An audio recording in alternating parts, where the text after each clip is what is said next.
listening to the Rugby Coaches Corner podcast with your host, Andy Plimer. Bringing you up-to-date coaching concepts from the world of rugby.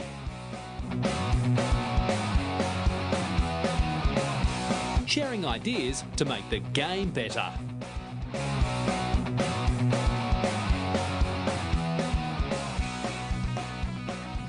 Okay, welcome to episode number 68 of the Rugby Coaches Corner podcast. I'm your host, Andy Plimer, and joining me today is Andy Friend. Andy is head coach of Connacht Rugby in Ireland and has been coaching professionally for 24 years. Before Connacht, Andy has had head coaching roles with the Aussie Men Sevens, Suntory Sungoliath, the Canon Eagles, the Brumbies, and the Harlequins. It's a pleasure to have him on the show, so welcome, Andy. G'day, mate. How are you? Yeah, great. You? Yeah, going well, thank you. Yeah, how's sunny Galway? Today is a sunny day. It didn't start sunny, and that's probably the way Galway works, mate. It's 4 seasons in a day sometimes, but we're loving it here. And as people, I say to people, we didn't come here for the weather, so it doesn't get us down. But we're really enjoying it. Good people and a good environment. Yeah, perfect. We'll definitely spend most of the time chatting about that. So I really keen to find out more. Just to kick us off, what's your playing backstory and how did that turn into coaching originally? Many moons ago, since I was playing, mate. I've been coaching now for 24 years, as you said there before. But listen, as a junior, I played. Started my rugby over in London, in England, actually. When I was 13 years of age. We lived over there for a year and a half. That's where I started playing. Came back to Australia when I was 14 and sort of played all through the ACT. I played Aussie schoolboys for a couple of seasons there. Like every young rugby player, had the goal and the ambition to play for the Wallabies. Had a couple of pretty serious knee injuries that pulled me up pretty early. So I used to play for Royals in Canberra. Okay. Played for the Kookaburras when they were around at ACT Kookaburras, but finished playing the rugby when I was about 25. And at that stage, I realised with the knee that I had that I probably was never going to make it. So started coaching around that time, and so thankfully stayed in the game of rugby and been doing that ever since. Yeah, great. And what those first coaching experiences? What were they like? Were they with the club side, or how did that roll out? Well, really early on when I was still at school, I was involved with coaching younger kids coming through. But my first paid gig, if you like, I was on a $25,000 stipend. I was at the Institute of Sport. Right. Coach on scholarship there, and we had 7 players in our program, full-time players.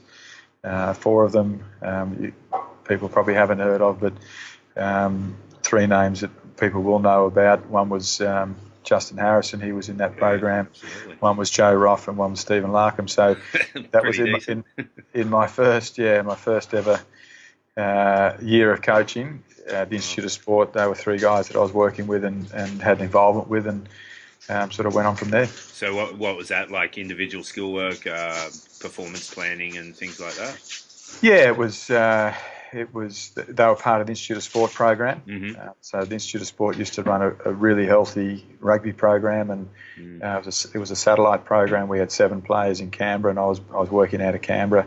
There was about 20 players in Queensland and 20 players in Sydney. So all up, there was close to 50 players on scholarship. I was the coach, or the coach on scholarship down in Canberra. Scotty Wisemantle and Adam Leach. So Scotty Wisemantle's now working for England as their attack coach. They were working out of Sydney, and David Clark was working out of Brisbane. So that was back in 1994 that we were doing that. So a long while ago, and sadly the Institute of Sport doesn't have that program functioning anymore in Australia. But it delivered a lot of good rugby players. Yeah, you're not wrong. Just those names alone, and the coaches as well. The benefit there is pretty huge.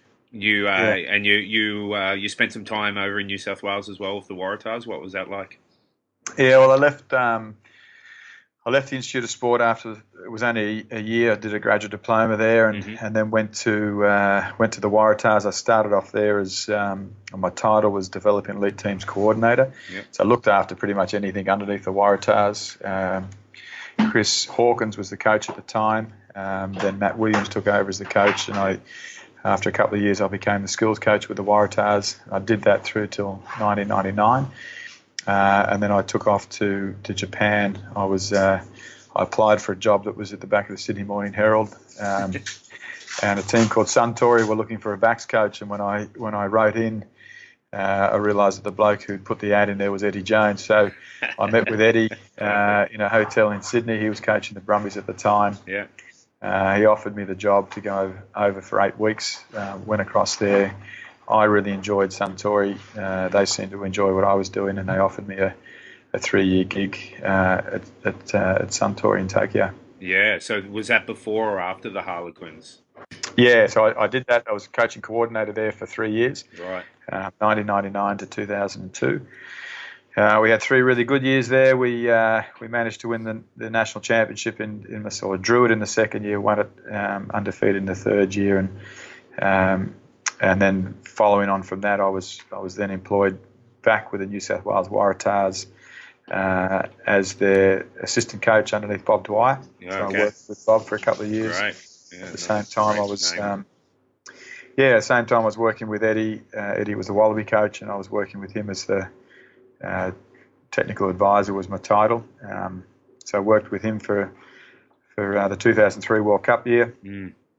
And then in 2004, the end of 2004, Ewan McKenzie had come in actually after the World Cup. But Ewan and I parted ways at the end of 2004. It was my first sacking as a coach.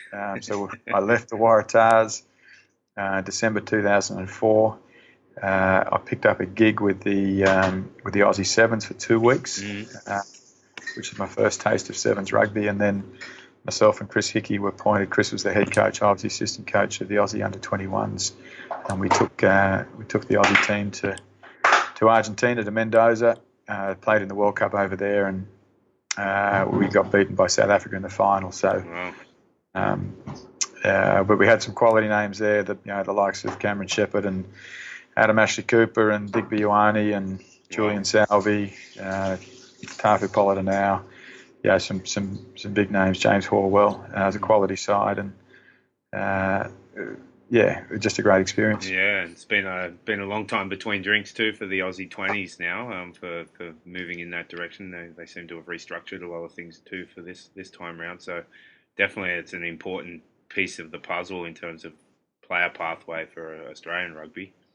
Yeah, I think one of the things that we used to do very, very well, we used to have the genuine pathway coming through for players and for coaches. But I think with the advent of Super Rugby, the focus became on super teams, and maybe we took our eye off the ball with those younger pathways. Certainly, one of the things I've seen here in Ireland is the way they support grassroots rugby is very, very different to what we're doing there in Australia at the present, and something we can learn from. Yeah, and I'll definitely touch on that later on for sure. Just backtracking a little bit to your time in Japan, you spent 2 stints there, and it seems to be a bit of a go-to place, not just for players but for coaches as well. From your experiences there with Suntory and with Canon, what would be some advice you'd give to coaches who are thinking about taking the leap and heading over to Japan for a period?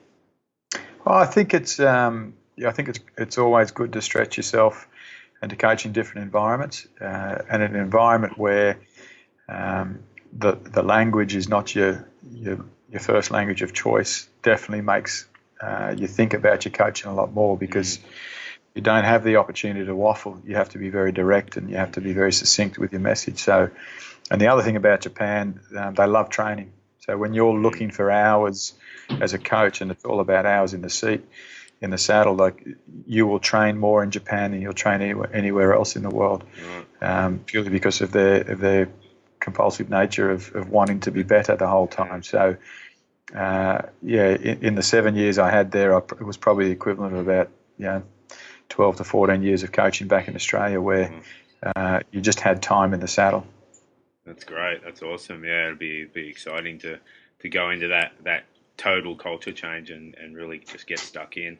After your time in Australia and with Eddie and with Bob, your first head coaching role was with the Harlequins in England. What was that learning curve like, becoming a head coach for the first time, and And, what were some of the things you had to adapt in terms of how rugby was played in the UK compared to in the Southern Hemisphere? Yeah, well, listen, that was a unique experience too. So we had in European rugby, they've often got a director of rugby, then head coach. We had that there at Harlequins. Harlequins had just appointed a new director of rugby, Dean Richards. Okay, yeah. And Dino invited me over for an interview on the day we met. It was the last day of the 2004-05 season. Harlequins were playing Sale, and they had a shot at goal that if they kicked the goal, Harlequins remain up in the premiership. If they missed the goal, they pretty much get relegated. And we were sitting behind the post. The kicker missed the goal, unfortunately, and Dean Richards turned to me and said, "I'm not sure whether we'll be able to go through with this contract now, friendy." So I flew back to Australia 2 weeks later. Harlequins had been relegated, but 2 weeks later I got the phone call saying, "Listen, the board still want Harlequins to fight on. It's a very proud club. We will go through with the contract. So if you'd like to accept the offer, please come back." Which we did as a family, came back to London. Right. So my first year with Harlequins, we were in the championship.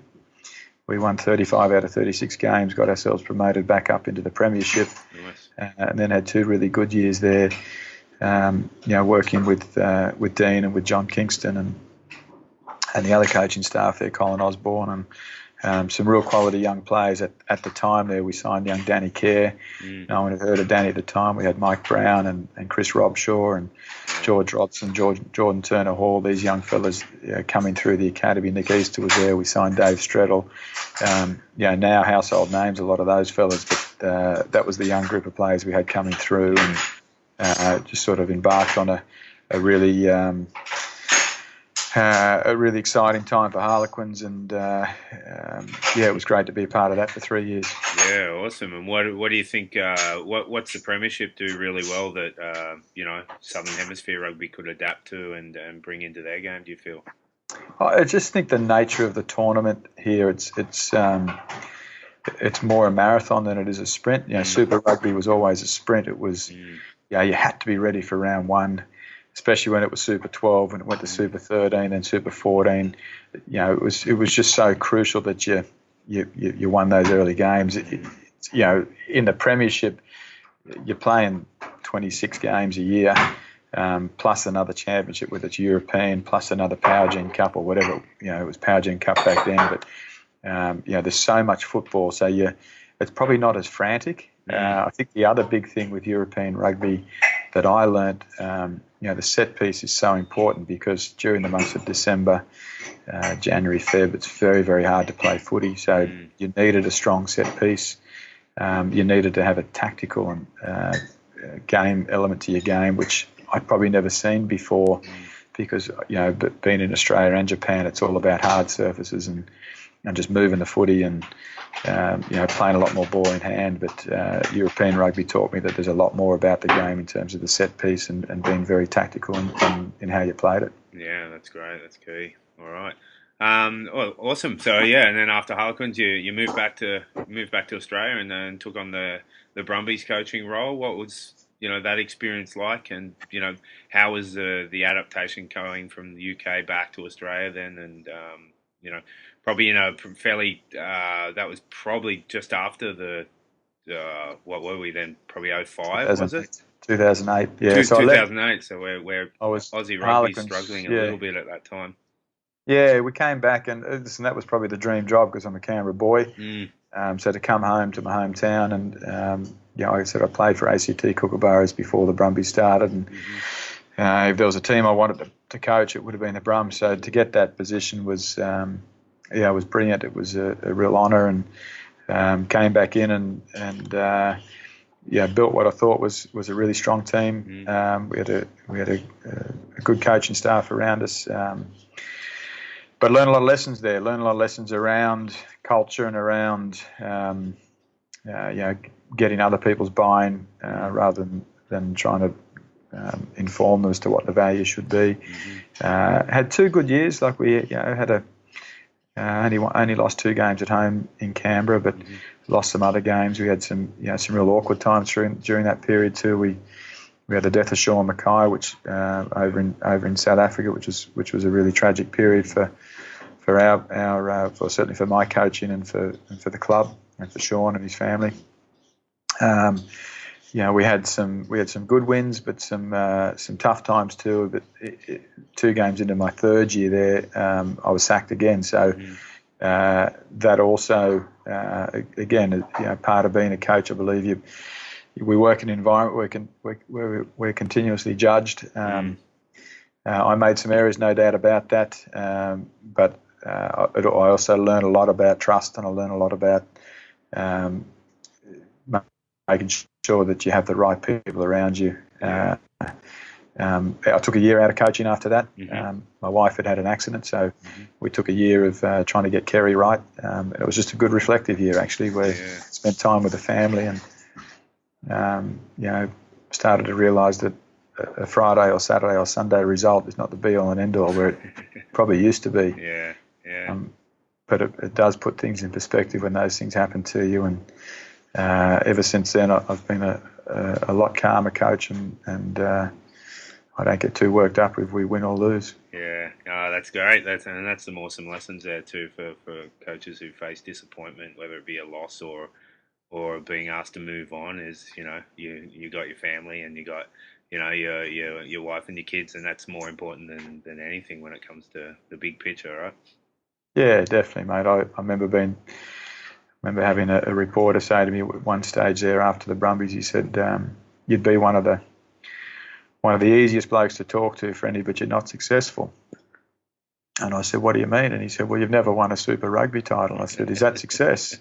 And he said, "Yeah, surely." I said, "Well, in my eyes, it's actually not. Like, I don't want to go to the grave being judged on how many titles I've won, because that doesn't define me. I want to be judged upon the bloke I was to people, the father I was, the husband I was. That's more important to me." And I think, again, when I was asked that question, I got that response. It made me sit back and say, wow, is that what people view success as? Because I am a rugby coach by choice. I'm a bloke. I'm a bloke. The bloke I am is by choice too, but that's what I'd prefer people to remember. Yes. Yeah, I guarantee that's not the general viewpoint across all opinions. That's for sure, and I think you're spot on there. I think about that too. The amount of coaching time I spend away from my family, I really balance it out. My wife's really good for that too.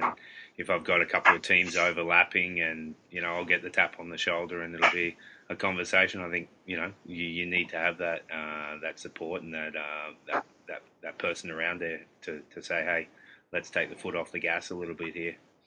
Yeah, I learnt that in Japan too, mate. It's I worked with Eddie there, and Eddie's well known for his attention to detail and his ability to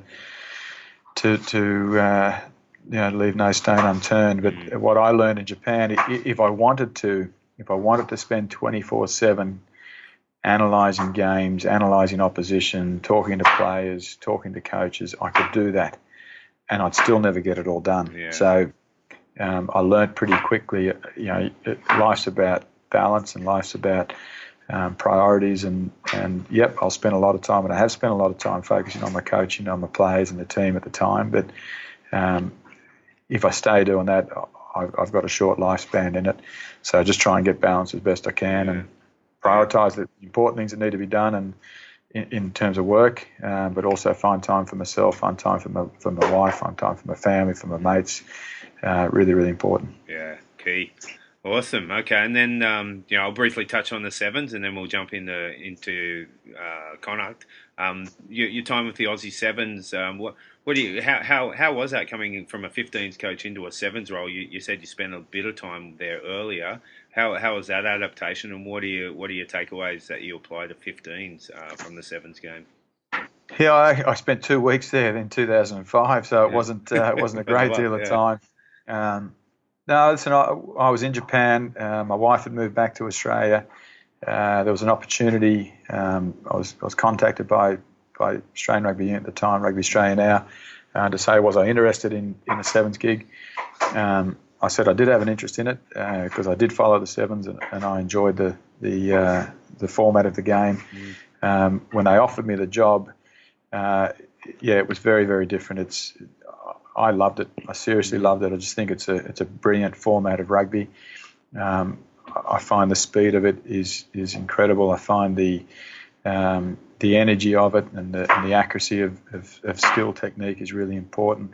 There's actually a lot of tactically there's a lot to the game, but I fell in love with that game, and probably the other part of it, you're such a tight knit group of people, so it becomes an extended family to you. Other programs do too. Like I think one of the things with coaching, you give your heart and soul to the people you're working with, but sevens, because it's a smaller group, you actually become more intimate, and there's a lot of good young men that in Australian rugby anyway, they were the young men that no one else wanted, so they had a point to prove, and they were doing it because they believed in themselves, and they believed in playing for their country, and they believed in going to Olympic Games and the Commonwealth Games and playing on a world circuit. So we formed a really good bond with those young men, and it was really disappointing when I left there. Yeah, no doubt. And it's the performances were really good when you look at across the time span that you're involved in there, and being an Olympic sport, that just takes it up that level of intensity too. Yeah, we did have some good performances. We were building too. And it's part of a 4-year plan that I had in my head. I took over the gig seven months out from Rio. Post that 7 months, we went to Rio. We didn't perform the way we wanted to. We ended up coming 8th at the Olympics. So at that stage, we had 26 players in the squad. Over the next 12 months or 18 months, we moved on 21 of those players. So the new squad that we brought in was a brilliant young group of men, and the plan was to keep the whole group together there for 4 years and to take them to Tokyo and hopefully win a gold medal. Listen, sometimes the best laid plans don't come off, and as it turned out, it wasn't meant to be. But they are a good young group of men, and I do wish them all the best for their chance in Tokyo. Yeah, for sure. If they get there now. Yeah, for sure. Well, on the flip side of that, you're in Connacht now, so that's the bright side of that story. What's I've been following you on Twitter, and you've fully thrown yourself into not just the rugby, but also you've been to a few hurling matches and some Gaelic football, and just really immersed in the culture. What's a bit of a description of the rugby landscape for Connacht, and what are some of the strengths and challenges of that region? Well, firstly, mate, Connacht's the west of Ireland, so our team represents the whole of west of Ireland. Yeah. The five counties of the west of Ireland, and awesome.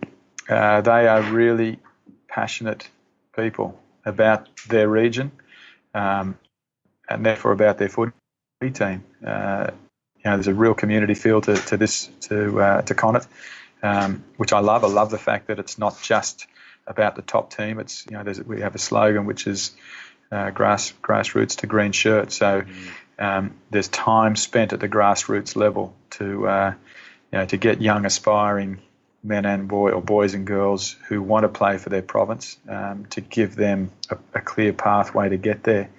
They're very, very passionate about the west of Ireland, the region they're from. The Connacht itself, the rugby club itself, is led really well by Willie Ruane, who's our CEO, and a board of directors. Three big rocks that they believe, or they stand for. One is ambition, one is belief, and one is community. So, those three things are wheeled out all the time, and it's not just words on a wall. They actually believe in it. They have massive ambition, where they want to take the club. Through a new stand that's just been agreed to build in the next few years. The belief within the organisation that we have every right to stand with the other three provinces in Ireland. So you're going to notice a bit of a change here in the audio. I lost Andy on Skype while we were recording the interview, and then when we did reconnect, I forgot to hit record, so we had to go back and redo a little piece. So Andy will come in now, and you'll just notice the sound's a little bit different, but keep enjoying the interview. Cheers. What are some of the areas of your coaching you feel have evolved since arriving in Connacht? Oh, I think the main thing, mate, is the current role that I'm playing as the head coach here. Very, very different to what I've done previously, and certainly very different to what I was at the Aussie Sevens. Aussie Sevens, I was the head coach. I was the only coach, really. We had an S&C coach. We had a physio. We had a manager. We had an analyst. The last year of my coaching role there, we did employ Jared Hodges, who was a half coach, half manager. So Jared did have some voice there. So I was able to share the roles and responsibilities there with him, which was brilliant. But I was very much hands-on in the Aussie Sevens role. I've come here to Connacht, and we have three very, very good coaches in their own right. Two of them are Connacht Men, Jimmy Duffy, who looks after the forwards and the contact, and Nigel Carolyn, who looks after our attack. Then we have another man in Peter Wilkins, who's an Englishman, spent some time in Australia too with the Reds. He looks after our defence. So with three young, really quality coaches, I've taken a bit of a back seat, and I probably more just manage there now and let those men coach. We have a lot of conversations around our structures and what we're doing there. I certainly have input into that, but those fellas do most of the talking and the on-field stuff now, which is very different for me as a coach. Yeah, that's great. And you re-signed them really early doors too, which is great for stability and moving forward. Well, again, when I got there, I was aware that this was their last year on contract. I've been that assistant coach where, all those men have got wives and kids, and one of the things with coaching, it's not the most stable occupation in the world, but where we can provide stability, I believe, you get the best out of people. So really early on, I said to these men, listen, I'm very aware this is your last year on contract. I really enjoyed working with them in the pre-season. I said, however, we haven't played a game of rugby yet. So I want to take the first 6 weeks. After the first 6 weeks of competition, we will know whether we work as a group. And if we do, I'll let you know and we'll sign you up. And if we don't, I'll let you know and we probably won't sign you up. But thankfully, our relationship remained intact and the working relationship was brilliant. We have a great way of challenging each other, yet respected each other's areas of strengths.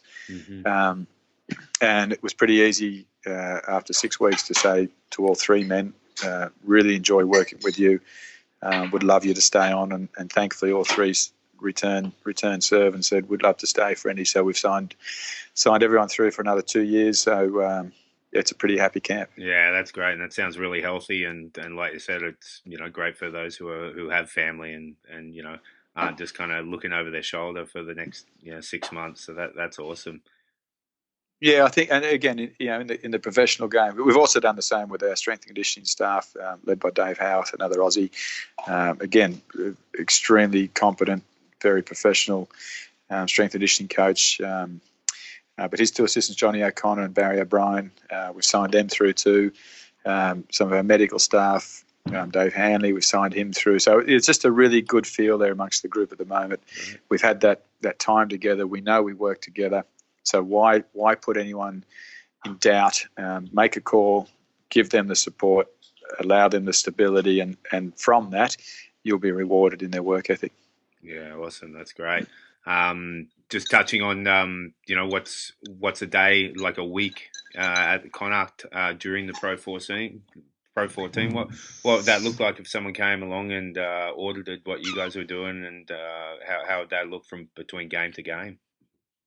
It's probably pretty standard with most other pro programs, mate. Monday's our major review day. So we'll come in on a Monday. We do our monitoring in the morning. As a staff, we have a very early 7:30 meeting. When I say very early for Australia, it's not very early, but in Ireland they tend not to get up too early, so I think it's very early for over here.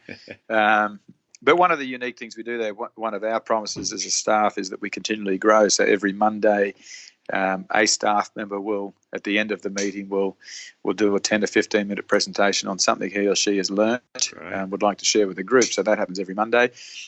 We go from there into a coaches meeting where the game's reviewed.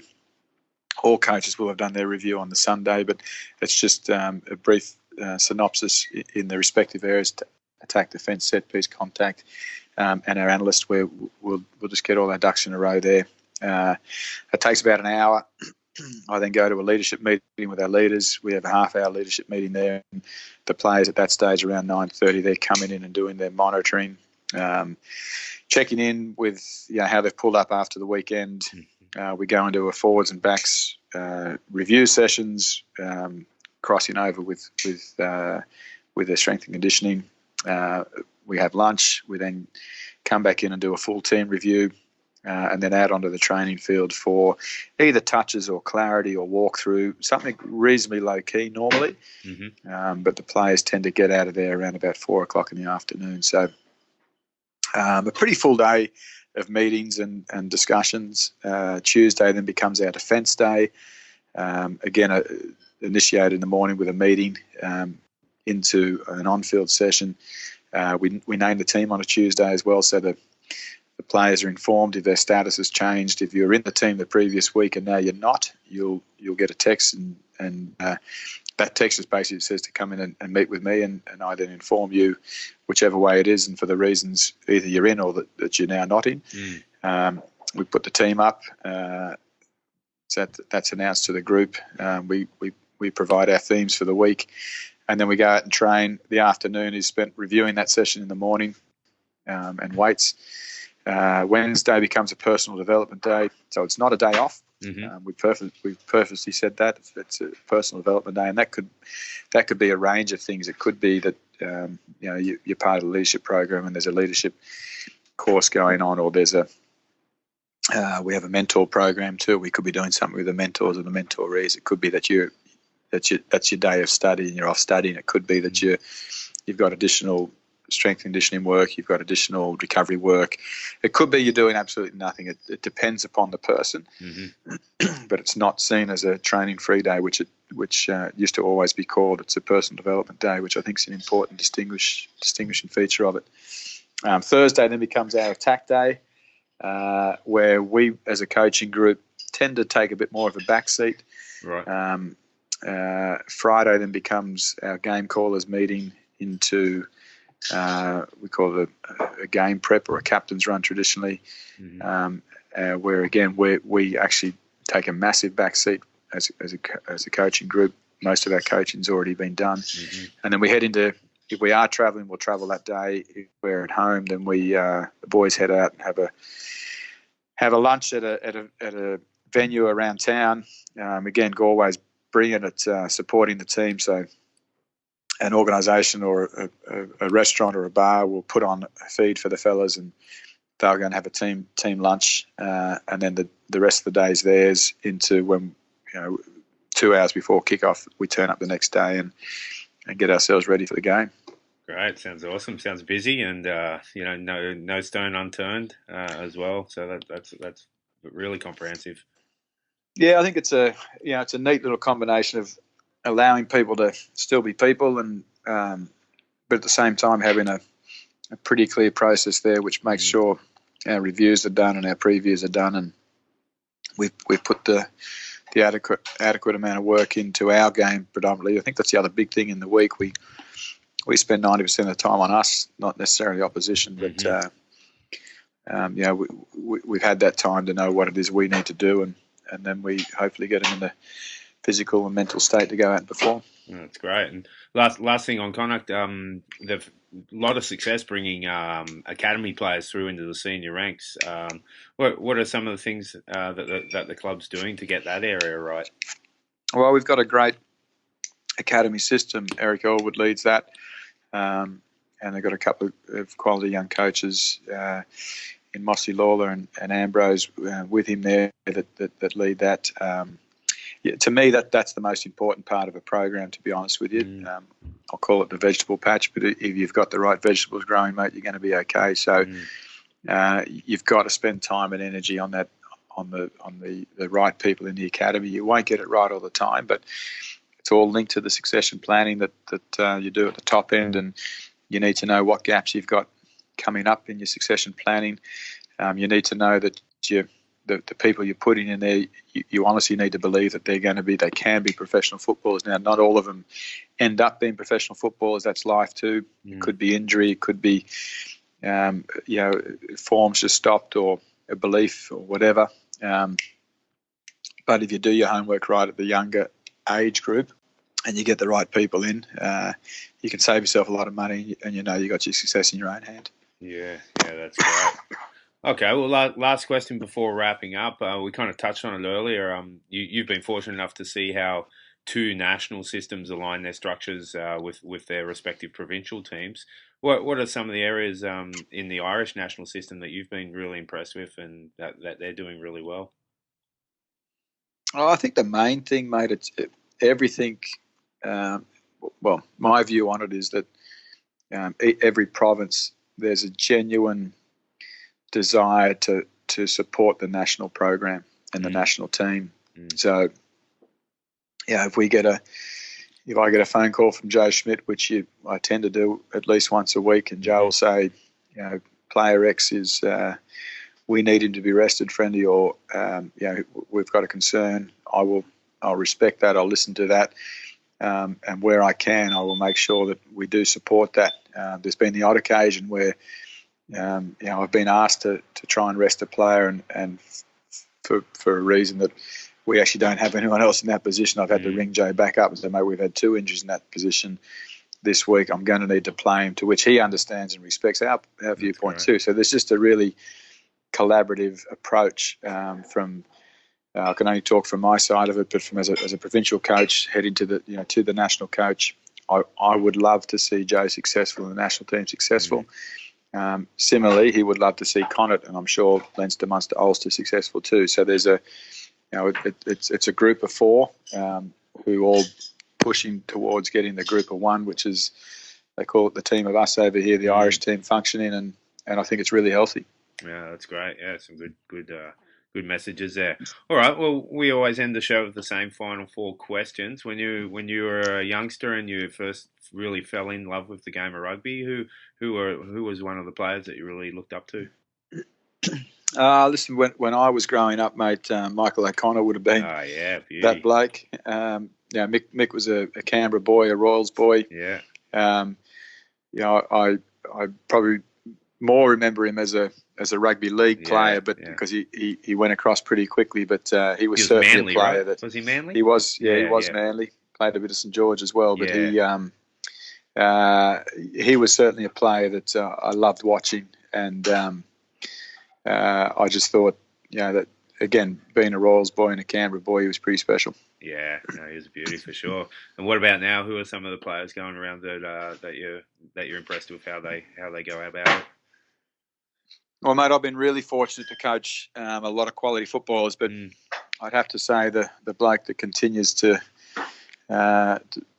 stand out and he continues to impress too is George Smith. He's just one of the most gifted rugby minds that I've ever seen. If you look at stats and you look at beep tests and you look at GPS, he doesn't feature in any of those. But watch the man play the game of rugby and his ability to be in the right spot at the right time and to have an impact upon a game is just phenomenal. So, in an era where he came through, with the likes of a Phil Waugh and a David Pocock and a Michael Hooper, and internationally, Richie McCaw, George just continued to front up, and he's 38 years of age now. He's still playing professional rugby over here in England, and he's a freak, mate. He's a freak. Totally, total legend for sure. Awesome. And third question, you've brushed shoulders with a number of high-profile coaches. Who are some of the ones out there that you respect what they're doing and like the way they run their programs? Listen, Eddie's had a massive influence on me. Eddie gave me a chance over in Japan. I've always respected his work ethic and the way he goes about it in terms of leaving no stone unturned. Don't always agree with some of the things that he does, but I know why he's doing that, and I know that he's such a competitor and he wants to get the best out of people. So. And he wants to get the best out of himself. And for me, the bloke that is perceived to know everything but still keeps searching for the answer, they're pretty hard to not respect. Yeah, absolutely. All right, and final question: what about some lesser-known coaches around the region, or that you're familiar with, who deserve some recognition? Well, I mentioned the 3 coaches that we've got there at Connacht. But listen, I'd say to any person who's out there coaching, well done, because you're giving back to the game, and rugby's got an amazing hook that if you can't play it anymore, the next best thing is to try and coach it and to give back. So, it's probably to all those volunteers out there too, mate, who never get the accolades of doing it. But I think one of the things that you have as a coach, you have the power to influence, and you have the power to support and to hopefully make people better people. So if that's your modus operandi, that's why you want to be a coach, well, hats off to you, and you're doing the right thing. Perfect. Awesome. All right, Andy. Well, I really appreciate your time, giving up, a bit of your evening to chat rugby, and I'm a Connacht fan. I love the style of rugby that they play, and all the best for the rest of the season. And I hope you guys get through and end up in the playoffs. Thanks, Andy. Appreciate that. Beauty. Cheers.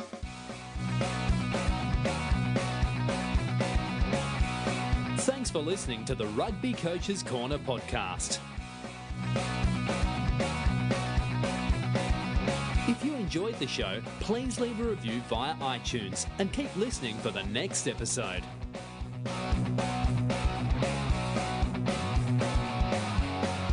You can also follow us via Twitter at Rugby Coaches CNR or via the website therugbycoachescorner.com. Until next time, keep sharing ideas to make the game better.